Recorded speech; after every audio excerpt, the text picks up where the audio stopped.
Being a big fan of games with an underwater theme, Ace of Seafood caught my eye. But then, I ended up playing it, and it's quite a different game than I was expecting.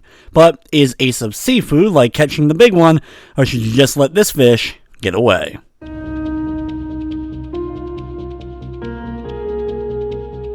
Ace of Seafood is a game where you're playing as a fish and building up a small fish army in order to battle other groups of fish and take over their bases.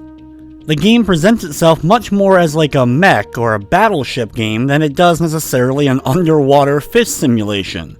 After a brief tutorial and you get control of your first reef, you're kind of dropped into the ocean, and it's just up to you to start exploring and find these other reefs or bases for you to take. When you get near one, if there's someone guarding it, you'll have to take them out before you'll have access to it.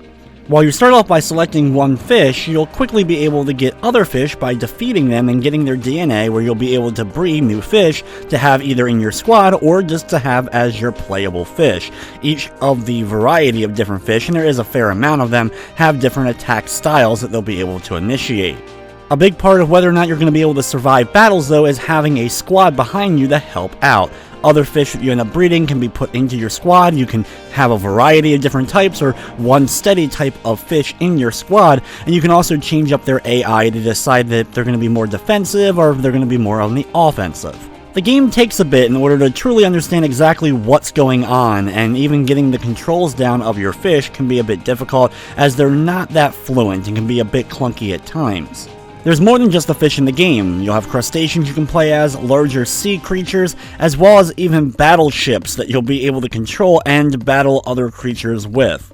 Whatever sort of creature or object you're controlling, though, you do have to watch out for your health, which can get drained rather quickly in intense battles, as well as food and your stamina meter, which of course, if you run out, you'll have to wait for it to recharge to use some of your moves. The concept of the game is quite simple, but it has a very addictive feel to it because you'll be trying to get to that next base, and then the next one, and then the next one, until eventually you're able to capture them all. As you make it farther in, the battles and the bases themselves become a bit more epic, as you'll have to battle larger creatures in order to try to get them. The game does also feature online mode where you and a friend can jump into the ocean in order to try to take all the bases together. From the technical side of things, though, the game ran smoothly. I didn't run into any major glitching, crashing, or slowdown of any sort. Ace of Seafood is available now on the PS4 for $11.99, and unfortunately, though, doesn't have a platinum trophy. The game is also available on PC. Overall, Ace of Seafood is one of those very bizarre and funny titles, but it actually plays pretty well once you get the hang of it, and you can end up dumping a few hours into it easily as you try to take over everything. If you're someone who would enjoy a less intense mech experience, or you like stuff like the all-range mode and the Star Fox titles, Ace of Seafood definitely has that kind of feel. With everything said, though, I'm going to be giving Ace of Seafood a 7 out of 10. But anyway, guys, it's going to wrap up this review. I'd like to thank you for watching, and of course, I hope you enjoyed.